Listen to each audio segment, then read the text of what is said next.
ഈ നാട്ടിലെ പത്രങ്ങളും പാപ്പരാസികളും എന്നെ കുറിച്ച് എഴുതി അർമാദിക്കുന്നത് ആസ്വദിക്കാൻ സെലിബ്രിറ്റി സ്റ്റാറ്റസ് ആഗ്രഹിക്കുന്ന യൂഷ്വൽ സൈക്കോപാത്ത് അല്ല ഞാൻ.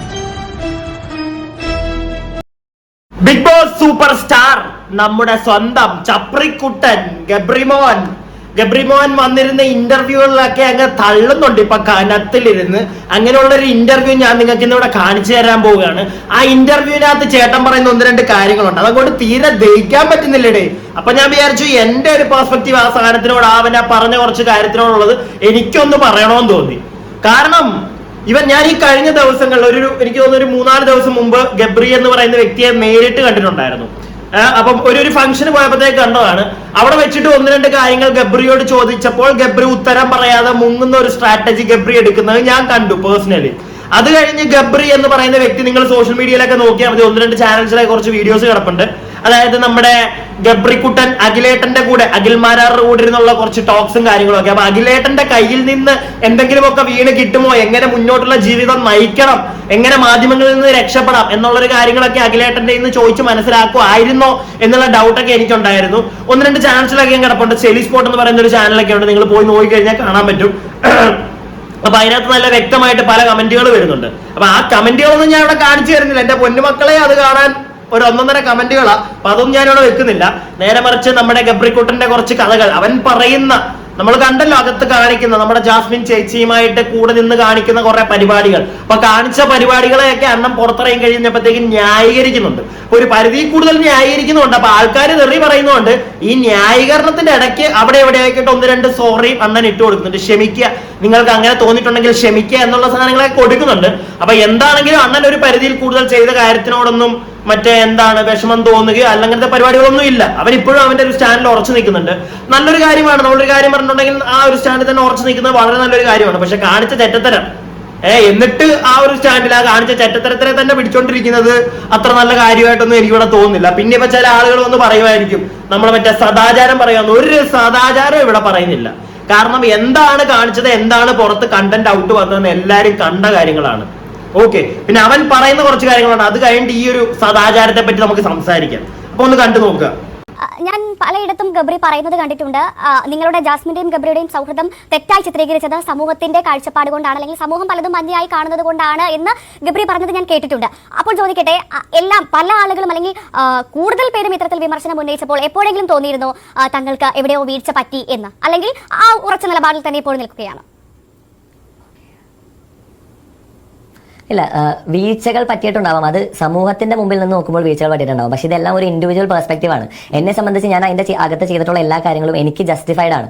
ഞാൻ ദേഹത്ത് സ്പർശിച്ചു എന്ന് പറഞ്ഞിട്ടുള്ളതിലാണ് ഏറ്റവും കൂടുതൽ ഇതിന്റെ വിവാദം വന്നിട്ടുള്ളത്. അതായത് ഉമ്മ കൊടുത്തു അല്ലെങ്കിൽ കൈ പിടിച്ചിരുന്നു. നമ്മൾ വൾഗർ ആയിട്ടുള്ള രീതിയിൽ ഒന്നും അതിൻ്റെ അകത്ത് ചെയ്തിട്ടില്ല. വളരെ ബേസിക് ആയിട്ട് പുറത്തും ആളുകൾ എല്ലാവരും ചെയ്യുന്ന രീതിയിലുള്ള കാര്യങ്ങൾ ചെയ്തിട്ടുള്ളൂ. സൗഹൃദത്തിന്റെ മുകളിലേക്ക് പോകുന്ന ഒരു തരത്തിലുള്ള കോൺവെർസേഷൻസോ അല്ലെങ്കിൽ ഡിസ്കഷൻസോ ഒരു ആക്ഷൻസോ അതിൻ്റെ അകത്ത് ചെയ്തിട്ടില്ല. അവിടെ ഒരു സദാചാര കണ്ണ് അവിടെ ഉണ്ടോ എന്ന് എനിക്ക് സംശയമുണ്ട്. അത് എന്റെ പെർസ്പെക്റ്റീവ് ആണ്. ചിലപ്പോൾ ആളുകൾ പറയുന്നത് ശരിയായിരിക്കാം, ആളുകൾക്ക് തോന്നുന്നത് ശരിയായിരിക്കാം. അങ്ങനെയാണെങ്കിൽ എനിക്ക് അവരോട് മാപ്പ് പറയാം. നിങ്ങൾ അൺകംഫർട്ടബിൾ ആക്കിയതിൽ അല്ലെങ്കിൽ നിങ്ങൾക്ക് അങ്ങനെ തോന്നിയതിൽ ഞാൻ ക്ഷമ ചോദിക്കുന്നു. പക്ഷേ എന്റെ പെർസ്പെക്റ്റീവിൽ നിന്ന് നോക്കുമ്പോൾ ഞാൻ ചെയ്തതിൽ എനിക്കൊരു തെറ്റ് തോന്നുന്നില്ല. ഞാൻ വളരെ സ്വാഭാവികമായിട്ടും എല്ലാവരുടെ അടുത്തും ഇതുപോലെ ബിഹേവ് ചെയ്യുന്ന ഒരാളാണ്. എൻ്റെ ലവ് ലാംഗ്വേജ് ടച്ചാണ്. ഞാനൊരാളെ ഹഗ് ചെയ്യുമ്പോഴോ ഒരാളെ കൈ പിടിച്ചിരിക്കുമ്പോഴോ എനിക്ക് കിട്ടുന്ന ഫിസിക്കൽ കംഫർട്ടാണ്. അതിലൊരു സെക്ഷൽ എലമെന്റിനേക്കാൾ ഒരുപാട് ഉപരി മാനസികമായിട്ട് നമുക്ക് കിട്ടുന്ന ഒരു കംഫർട്ട് ഉണ്ട്. അതിനാണ് എനിക്ക് കൂടുതൽ ഇമ്പോർട്ടൻസ് ഉള്ളത്. അതെൻ്റെ അപ്പൻ്റെ അമ്മയുടെ അടുത്താണെങ്കിലും സുഹൃത്തുക്കളുടെ അടുത്താണെങ്കിലും എല്ലാവരുടെ അടുത്തും ഞാൻ ഇങ്ങനെ തന്നെയാണ്. അപ്പോൾ അത് തെറ്റിദ്ധാരണകളുടെ പുറത്ത് അല്ലെങ്കിൽ എക്സ്പ്ലനേഷനുകളുടെ പുറത്ത്, ദുർവ്യാഖ്യാനങ്ങളുടെ പുറത്ത് അതിലൊരു തെറ്റ് തോന്നിയിട്ടുണ്ടെങ്കിൽ ഈ ഒരു അവസരത്തിൽ എനിക്ക് മാപ്പ് ചോദിക്കാൻ പറ്റും. നിങ്ങളുടെ അടുത്ത് ആത്മാർത്ഥമായിട്ട് എൻ്റെ ഭാഗത്ത് നിന്ന് അങ്ങനെ ഒരു പ്രശ്നം വന്നിട്ടുണ്ടെങ്കിൽ I apologise for all of that. അതല്ലാതെ എനിക്ക് അതിൽ എൻ്റെ നിലപാടുകൾ മാറ്റി ചിന്തിക്കേണ്ട ആവശ്യമുണ്ടെന്ന് എനിക്ക് തോന്നുന്നില്ല. അപ്പോ നമ്മുടെ ചപ്രിക്കുട്ടൻ പറയുന്നത് പോലെ ജസ്റ്റിഫിക്കേഷൻ അവൻ അവസാനം വരെ ജസ്റ്റിഫൈ ചെയ്തുകൊണ്ടിരിക്കും. കാരണം അവർ ജസ്റ്റിഫൈ ചെയ്തേ പറ്റുള്ളൂ. തെറ്റാണ് കാണിച്ചതെന്ന് മൊത്തത്തിൽ പറഞ്ഞു കഴിഞ്ഞാൽ നാട്ടുകാർ പുറത്ത് തെറി പറയും. കാരണം ഇത്രയും നാളും അവൻ അതിനെ ജസ്റ്റിഫൈ ചെയ്തുകൊണ്ടിരുന്ന ഒരു വ്യക്തിയാണ്. അതുപോലെ തന്നെ എല്ലാരും പറയുന്ന പോലെ ഈ സദാചാര കണ്ണിൽ കാണാതെ ഞാൻ വേറൊരു കാര്യം പറഞ്ഞു തരട്ടെ. അതായത് ചെയ്തത് ഇപ്പൊ എനിക്കൊരു ഫ്രണ്ട്, ഒരു ഗേൾ ഫ്രണ്ട് ഉണ്ടെങ്കിൽ, ഒരു കൂട്ടുകാരി ഉണ്ടെങ്കിൽ, നമ്മുടെ ഗേൾ ഫ്രണ്ട് എന്ന് പറയുമ്പോഴത്തേക്ക് ലൈക്ക് പ്രേമം അങ്ങനത്തെ അല്ല, ഒരു ഫ്രണ്ട്, ഒരു ഗേൾ ഒരു ഫ്രണ്ട് ആയിട്ടുണ്ടെങ്കിൽ അവളെ ഞാൻ കെട്ടിപ്പിടിച്ചിരിക്കുന്നതിനകത്തോ കൈ പിടിച്ചിരിക്കുന്നതിനകത്തോ കാലിട്ട് തട്ടുന്നതിനകത്തോ അറ്റ്ലീസ്റ്റ് കയ്യിലോ അല്ലെങ്കിൽ നെറ്റിയിലോ ഉമ്മ വെക്കുന്നതിനകത്തോ വലിയ തെറ്റുള്ള കാര്യങ്ങളൊന്നും അല്ല. ഓക്കെ, പക്ഷെ ഇതൊരു പബ്ലിക് പ്ലാറ്റ്ഫോമിൽ വന്നിരുന്ന് ഈ പരിപാടി തന്നെ കാണിക്കും. അവൻ പുറത്തിങ്ങനെ കാണിച്ചോട്ടെ, പുറത്ത് ചപ്രിക്കുട്ട നീ എന്ത് വേണമെങ്കിലും കാണിക്കും നിന്റെ ഫ്രണ്ട്സിന്റെ. ഇപ്പൊ ജാസ്മിനെ കണ്ടാലും നീ ഇത് ചെയ്തു കഴിഞ്ഞാൽ ആർക്കും വലിയ കുഴപ്പമൊന്നുമില്ല. പക്ഷെ ഒരു പബ്ലിക് പ്ലാറ്റ്ഫോമിൽ ടി വിയിൽ കുട്ടികളടക്കം അമ്മമാരുൾപ്പെടെ ഇരുന്ന് കാണുന്ന ഒരു പരിപാടിയിൽ നിനക്കറിയാം ഇതെല്ലാം വീട്ടുകാർ കാണുന്നതാണ്, പ്രായമുള്ള ആന്റിമാര് കാണുന്നതാണ്, അമ്മുമ്മമാര് കാണുന്നതാണ്. അപ്പൊ അവര് നീ ഒരു ചിന്തിക്കുന്ന ഒരു സാധനം ഉണ്ടല്ലോ, ആ ഒരു തോട്ട്, അത് ഇവിടുത്തെ ഒരു 10-25-30 വയസ്സ് വരെയുള്ള ആളുകൾ ചിലപ്പോൾ ഏറ്റെടുത്തേക്കാം. പക്ഷെ അതിന് മേപ്പോട്ടുള്ള ആളുകൾക്ക് അത് ഏറ്റെടുക്കാൻ കുറച്ച് പാടാണ് മോനെ. അത് നീ എന്നല്ല ആര് വന്ന് പറഞ്ഞാലും അത് അവരെ കുറ്റം പറയാൻ പറ്റത്തില്ല. അവര് വന്ന ജനറേഷൻ അത് അങ്ങനെയാണ്, മനസ്സിലായോ നിനക്ക്? എന്നിട്ട് നീ ചെയ്തതിനെ നീ ഇങ്ങനെ ഒരുപാട് അങ്ങ് ന്യായീകരിക്കുമ്പോ നീ ന്യായീകരിക്കുന്നത് ആ ഒരു ഏജിലുള്ള ആൾക്കാരുടെ മുന്നിലാണെന്ന് നീ മനസ്സിലാക്കണം. അവർക്കും കൂടെ കാണാൻ വേണ്ടിയിട്ടാണ് ഈ ഒരു പ്രോഗ്രാം വെച്ചിരിക്കുന്നത്. സോ അവര് കാണുമ്പോ നീ കാണിക്കുന്നത് തെറ്റ് തന്നെയാണ്. അതിനകത്ത് ഒരു ജസ്റ്റിഫിക്കേഷനും നിനക്ക് ചെയ്യാൻ പറ്റില്ല. നീ കാണിക്കുന്നത്, ഞാനിപ്പം നിന്റെ ഏജിലുള്ള ഒരു വ്യക്തിയാണ്, എനിക്ക് പറയാനുള്ളത് നീ പുറത്തു പോയിരുന്ന് കാണിച്ചോ, നീ എന്താന്ന് വെച്ചാൽ കാണിച്ചോ. ഇപ്പൊ ടിവിയിൽ ഇപ്പൊ വേറൊരു ചാനലാണെങ്കിൽ, ഇപ്പൊ വേറൊരു ചാനൽ എന്ന് പറയുമ്പോൾ ഒരു വെബ് സീരീസോ അങ്ങനെ എന്തെങ്കിലും ഒരു പരിപാടിയിലാണ് നീ ഈ പരിപാടി കാണിക്കുന്നതിനോ ആര് കെയർ ചെയ്യുന്നു, ഒരു പ്രശ്നമല്ല, നീ എന്താന്ന് വെച്ചാൽ കാണിക്ക് എന്നേ നമുക്ക് പറയാൻ പറ്റുള്ളൂ. പക്ഷേ ഇത് കുട്ടികളും ഏജ്ഡ് ആയിട്ടുള്ള ആളുകളും കാണുന്ന ഒരു സ്ഥലത്ത് നീ ഈ പരിപാടി കാണിക്കുന്നത് തെറ്റ് തന്നെയാണ്. അതിനകത്ത് ഒരു ജസ്റ്റിഫിക്കേഷൻ ചെയ്യാൻ പറ്റില്ല മോനെ ചപ്രിക്കുട്ട. ഓക്കെ, നീയും മറ്റവളും, പിന്നെ അവളോട് എത്ര പറഞ്ഞിട്ടും കാര്യമൊന്നുമില്ല. അവളിപ്പോ പുറത്തിറങ്ങി വന്നാലും അവള് നിന്റെ അപ്പുറത്തെ ജസ്റ്റിഫിക്കേഷൻ ആയിരിക്കും അവള് ചെയ്യാൻ പോകുന്നത്. അതിനകത്ത് പറഞ്ഞ് മനസ്സിലാക്കാനൊന്നും പറ്റത്തില്ല. ഈ ഒരു ഒറ്റ പോയിന്റ് നിങ്ങളും ചിന്തിച്ചാൽ മതിയായിരുന്നു. നീ അവിടെ കയറുമ്പോഴും നിനക്കറിയാം ഇത് കാണാൻ പോകുന്നത് വീട്ടമ്മമാരുൾപ്പെടെ കൊച്ചുകുട്ടികൾ ഉൾപ്പെടെ പലരുമാണ്. അവരുടെ ഫ്രണ്ട് ഈ കാണിക്കുന്നത് തെറ്റ് തന്നെയാണ്. കാരണം അവരുടെ ഏജ്, കൊച്ചുകുട്ടികൾ കാണുമ്പോൾ എങ്ങനെ ചിന്തിക്കും? അല്ലെങ്കിൽ ഒരു 40 വയസ്സിന് മേപ്പോട്ടുള്ളവർ കാണുമ്പോൾ ഇതെങ്ങനെയാ? അവർക്ക് തെറ്റ് തന്നെ, അവരെ കുറ്റം പറയാൻ പറ്റത്തില്ല. മനസ്സിലായോ നിനക്ക്? നീ അങ്ങനെ നീ ചിന്തിക്കുന്നില്ല. അതാണ് ഞാൻ പറയുന്നത്. നിനക്ക് അതിനുള്ള വിവരമില്ല. നിനക്കിരുന്നിങ്ങനെ സംസാരം, എന്തൊരു കാര്യം നിന്റെ ഒരു തെറ്റൊരാൾ ചൂണ്ടിക്കാണിച്ചാലും അതിനെ നീ ജസ്റ്റിഫൈ ചെയ്ത് സംസാരിക്കാനുള്ള ഒരു കഴിവ് നിനക്കുണ്ട്. പക്ഷേ നല്ല വിവേകത്തോടെ ചിന്തിക്കാനുള്ള ഒരു സാധനം നിനക്കില്ല.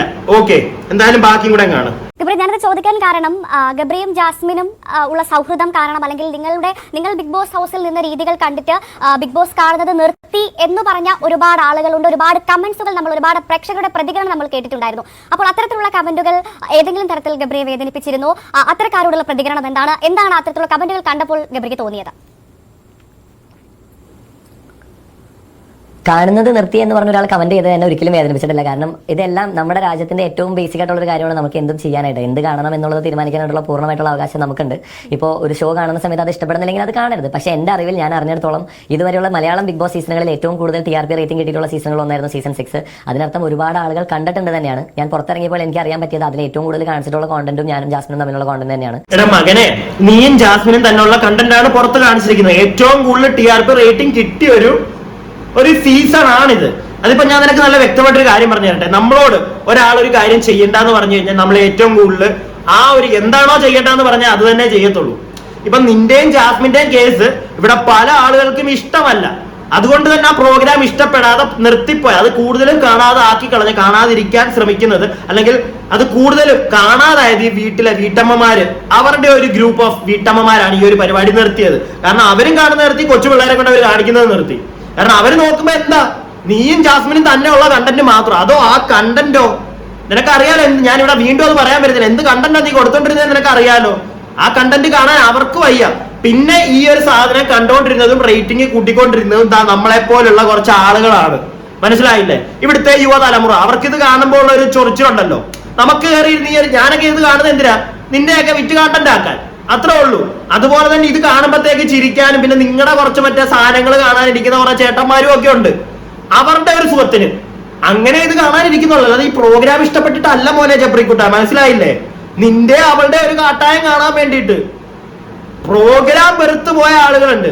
അവരോട് നീ ഇപ്പൊ പറയുന്നുണ്ട് അവര് പോയതിനകത്ത് അവരുടെ ഇഷ്ടം, അവർ ഇഷ്ടപ്പെട്ടിട്ട് നിർത്തിയൊരു പരിപാടിയല്ല. നിന്റെയും അവളുടെയും കാട്ടായം കണ്ടിട്ട് അതിനെയും കാണാൻ വയ്യ എന്ന് വെച്ചിട്ട് നിർത്തിപ്പോയ ആളുകളാണ്. അല്ലാതെ പ്രോഗ്രാമിനോട് ഇഷ്ടക്കേട് വന്നിട്ടൊന്നും അല്ല, നിങ്ങളെ ഇഷ്ടമല്ലാത്തതുകൊണ്ട് നിർത്തിപ്പോയതാ. പിന്നെ TRP റേറ്റ് കൂട്ടിയത് നിങ്ങളുടെ ഈ ഒരു സാധനം കാണാൻ ചെറുപ്പക്കാര് കയറിയിരുന്നു, അത്രയേ ഉള്ളൂ. അത് ഈ ചെറുപ്പക്കാര് കയറിയിരുന്ന തന്നെ നിന്നെ അവളെ പുകഴ്ത്താനല്ല, തെറി പറയാൻ വേണ്ടിയാ. അതും കൂടെ ഒന്ന് നീ മനസ്സിലാക്കണം. പുകഴ്ത്താൻ വേണ്ടിയിട്ടല്ല, നല്ല കനച്ച തെറി പറയാനും ചൊറിയാനും വേണ്ടിയിട്ടാ. അതെന്താ നീ മനസ്സിലാക്കാത്തതാണ് കുട്ട? ബാക്കി അതേസമയം എന്റെ കുടുംബത്തിനെയും എന്റെ അമ്മയെയും എന്റെ പെങ്ങന്മാരെയും എന്റെ അപ്പനെയൊക്കെ വെച്ചിട്ട് സംസാരിക്കുന്ന കുറെ മ്ലേച്ഛമായിട്ടുള്ള കാര്യങ്ങളുണ്ട്. ചില കമന്റ്സ് ഉണ്ട്. അത് നമ്മളെ സ്വാഭാവികമായിട്ടും വേദനിപ്പിക്കും. കാരണം എനിക്കെതിരെ ഒരു കൺസ്ട്രക്റ്റീവ് ക്രിറ്റിസിസം അല്ലെങ്കിൽ എനിക്കെതിരെ ഞാൻ ചെയ്ത തെറ്റിനെ ചോദ്യം ചെയ്യുന്നത് എനിക്ക് തീർച്ചയായിട്ടും മനസ്സിലാക്കാവുന്ന ഒരു കാര്യമാണ്. കാരണം ഞാൻ അതെല്ലാം മനസ്സിലാക്കിക്കൊണ്ടാണ് ഇങ്ങനെ ഒരു ഷോയിൽ പാർട്ടിസിപ്പേറ്റ് ചെയ്യാനായിട്ട് സ്വമേധയാ നേരെ അവിടെ ചെന്ന് കയറി ചെല്ലുന്നത്. അപ്പോൾ ഇത് എൻ്റെ വീട്ടുകാരും ഇതുമായിട്ട് വലിയ ബന്ധമൊന്നുമില്ല. അവരെ വെച്ചിട്ട് ഞാൻ പറഞ്ഞിട്ടുള്ള ചില സ്റ്റേറ്റ്മെന്റുകൾ അല്ലെങ്കിൽ ഞാൻ പറഞ്ഞിട്ടുള്ള ചില കാര്യങ്ങൾ വെച്ചിട്ട് വളരെ മ്ലേച്ഛമായിട്ടുള്ള രീതിയിൽ എൻ്റെ അമ്മയും എൻ്റെ പെങ്ങന്മാരെയൊക്കെ പറയുന്ന സമയത്ത് അത് ഓബ്വിയസ്ലി നമ്മൾ ഹേർട്ട് ചെയ്യുന്ന കാര്യമാണ്. പിന്നെ ഇപ്പോൾ ഞാൻ ആ വീട്ടിലൊരു ഗെയിമറല്ല. ഇപ്പോൾ ഞാനൊരു സ്വാഭാവികമായിട്ട് സാധാരണക്കാരനായിട്ടുള്ളൊരു മനുഷ്യനാണ്. ഞാൻ പുറത്തിറങ്ങി എൻ്റെ ജീവിതം അതിൻ്റേതായിട്ടുള്ള രീതിയിൽ മുമ്പോട്ട് കൊണ്ടുപോകാനായിട്ട് സ്ട്രഗിൾ ചെയ്യുന്ന ഒരു ആക്ടറാണ് അല്ലെങ്കിൽ ഒരു മനുഷ്യനാണ്. അപ്പോൾ ഇപ്പോൾ തരാവുന്ന ഒരു കൺസിഡറേഷൻ എന്താണെന്ന് വെച്ചാൽ അതൊരു ഗെയിമായിട്ട് എടുത്ത് ആ ഗെയിമിൻ്റെ അകത്ത് ചെയ്തിട്ടുള്ള കാര്യങ്ങൾ അവിടെ വിട്ട് പുറത്ത് മറ്റൊരു മനുഷ്യനായി കണ്ടുകൊണ്ട് ആ ഒരു ഉപദ്രവം എന്നുള്ള ട്രാക്ക് മാറ്റി ഇപ്പോഴും സൈബർ ബുള്ളിങ്ങിൽ എനിക്കെതിരെ ടാർഗറ്റഡ് ആയിട്ട് സൈബർ ബുള്ളിങ് നടക്കുന്നുണ്ട്. കാരണം ഫേക്ക് അക്കൗണ്ടുകളിൽ നിന്ന് ഇപ്പോഴും എൻ്റെ കമന്റ് സെക്ഷനിൽ ഒരുപാട് കമന്റ്സ് വരുന്നുണ്ട്. PR ടീമുകളുടെ ആവാം, അല്ലെങ്കിൽ ചിലപ്പോൾ ആളുകൾക്ക് തോന്നുന്ന ദേഷ്യം തീർക്കുന്നതാവാം. ഇങ്ങനെയാണെങ്കിലും ആ ഗെയിം അവിടെ കഴിഞ്ഞു. ഞാൻ എൻ്റെ ഗെയിം ആ വീട്ടിൽ ഉപേക്ഷിച്ചിട്ടാണ് ഞാൻ വന്നത്. എനിക്ക് ആരോടും വിദ്വേഷമോ ആരോടും പ്രത്യേകിച്ച് വെറുപ്പോ അങ്ങനെയൊന്നും വെച്ചിട്ടല്ല ഞാൻ ആ വീട്ടിൽ നിന്ന് ഇറങ്ങിയത്. എനിക്ക് അവിടെ ഉള്ളത് എല്ലാവരും എനിക്ക് വേണ്ടപ്പെട്ടവർ തന്നെയാണ്. പല സ്റ്റേറ്റ്മെന്റുകളും നീ പറഞ്ഞപ്പോൾ നോക്കി കണ്ടും പറയണമായിരുന്നു. നിനക്കും വീട്ടിൽ ആൾക്കാരുണ്ട് എന്നുള്ളൊരു സാധനം വെച്ചിട്ട് നീ പല സ്റ്റേറ്റ്മെന്റും പറഞ്ഞായിരുന്നെങ്കിൽ ആ സ്റ്റേറ്റ്മെന്റ് വെച്ചിട്ട് നിന്റെ വീട്ടുകാരെ ഇപ്പൊ നാട്ടുകാരെ ഒന്നും തെറി പറയത്തില്ലായിരുന്നു, പൊങ്കാല ഇടത്തില്ലായിരുന്നു. ഞാനും കാണുന്നുണ്ട് നല്ല നിന്റെ വീട്ടുകാരെയൊക്കെ നല്ല ആട്ടം ആട്ടുന്നത് നിന്റെ കയ്യിരിപ്പോണ്ട് തന്നെ. പിന്നെ അങ്ങനെ ആട്ടുന്നവരോട് എനിക്ക് പറയാനുള്ള ഒരു കാര്യം, നിനക്കൊന്നും വേറൊരു പണിയില്ലേടേ. എന്തിനാ വീട്ടിലിരിക്കുന്ന അവന്റെ വീട്ടുകാരെ പറയേണ്ട കാര്യം എന്താ? ഇവരെ പറ, എനിക്ക് അത്രേ ഉള്ളു പറയാൻ. പിന്നെ ഇവൻ ഗബ്രി എന്ന് പറയുന്ന കുട്ടനോട് നീ കരഞ്ഞിട്ട് കാര്യമില്ല. നീ കാണിച്ചതിലും നീ പറഞ്ഞ സ്റ്റേറ്റ്മെന്റിലും ഉള്ളത് നാട്ടുകാരോട് തന്നോണ്ടേ ഇരിക്കും. പിന്നെ അങ്ങനെ ചെയ്യുന്നവർ വെറും ചെറ്റാണെന്നേ എനിക്ക് പറയാൻ പറ്റുള്ളൂ. പ്രത്യേകിച്ച് ഈ പെങ്ങളെയൊക്കെ വന്ന് പറയുന്നതിനോട് ഞാൻ ആ വീട്ടുകാരെ പറയുന്നതോട് ഞാൻ ഒരിക്കലും സപ്പോർട്ട് ചെയ്തില്ല. പക്ഷെ നിന്റെ കയ്യിരിപ്പിന് നാട്ടുകാർ തരുന്നതിനകത്ത് നമുക്കൊരു പരിധിയിൽ കൂടുതലൊന്നും പറയാൻ പറ്റത്തില്ല. നിന്റെ കയ്യിരിപ്പിന്റെ അല്ല, ഇപ്പൊ തന്നെ നിന്റെ പല ഇന്റർവ്യൂവിനകത്ത് നീ പറഞ്ഞു ഇപ്പോഴാണ് നീ ഒന്ന് ഒതുങ്ങി വരുന്നത്. നീ ഇറങ്ങിയപ്പോഴത്തേക്ക് നിന്റെ നീ പിടിച്ച വാഴ തന്നെ ഏറ്റവും വലിയ വാഴ എന്നും പറഞ്ഞൊരു ഇപ്പായിരുന്നു നീ. ആ വാഴയ്ക്കകത്ത് ഊട്ട വന്ന് വീണതായും നീ അറിഞ്ഞില്ല. ഇപ്പൊ മെല്ലെ നീ അറിഞ്ഞ് നീ പൊളിഞ്ഞോണ്ടിരിക്കുക. സത്യം പറഞ്ഞു കഴിഞ്ഞാൽ നിന്റെ സിനിമാ ജീവിതമൊക്കെ എന്താവും നമുക്ക് കണ്ടറിയാം. കാരണം നിന്റെ തനിക്കുണം എന്താണെന്ന് നാട്ടുകാർ മൊത്തം കണ്ടു. ഓക്കെ, അപ്പൊ ഇനിയും നിന്റെ ഭാഗ്യം പോലെ ഇരിക്കും. പിന്നെ പ്രത്യേകിച്ച് വീട്ടിൽ അത്യാവശ്യമൊക്കെ ഉള്ള ഒരു ടീം ആയതുകൊണ്ട് ജീവിച്ചു പൊക്കോളും, അത് നമുക്കറിയാം. അത് പോട്ടെ. അപ്പൊ എന്തായാലും ഇവരെ എല്ലാരും ഒന്ന് കണ്ടുവച്ചേക്കുക. ഇനിയും ബിഗ് ബോസ് ഉണ്ടോ ഇല്ലോ നമുക്ക് അറിയത്തില്ല. ഇനി അടുത്ത സീസണൊക്കെ ഈ ഒരു കാട്ടായൊക്കെ കണ്ടത് കൊണ്ട് തന്നെ പല കേസുകളും ഇപ്പൊ നടക്കുന്നുണ്ടല്ലോ, നമുക്ക് അറിയത്തില്ല. അപ്പൊ ഇനി അങ്ങനെ ഒരു ബിഗ് ബോസ് ഉണ്ടെങ്കിൽ ഇവനും നമ്മുടെ ജാസ്മിൻ കൊച്ചും ഒക്കെ പിടിച്ച ആ ഒരു സ്ട്രാറ്റജി പിടിക്കാതിരിക്കുക. കുടുംബം ഉൾപ്പെടെ നാറിപ്പോവും. ഓക്കെ, അതിപ്പോ മനസ്സിലാവുന്നുണ്ടല്ലോ. ചപ്രിക്കുട്ടന് മനസ്സിലായി. ചപ്രിക്കുട്ടന്റെ അവസ്ഥ കാണുന്ന ജനങ്ങൾക്ക് അതൊന്ന് മനസ്സിലാക്കി എടുത്താൽ കൊള്ളാം. എന്ത് മനോഹരമായ നാടാണ്.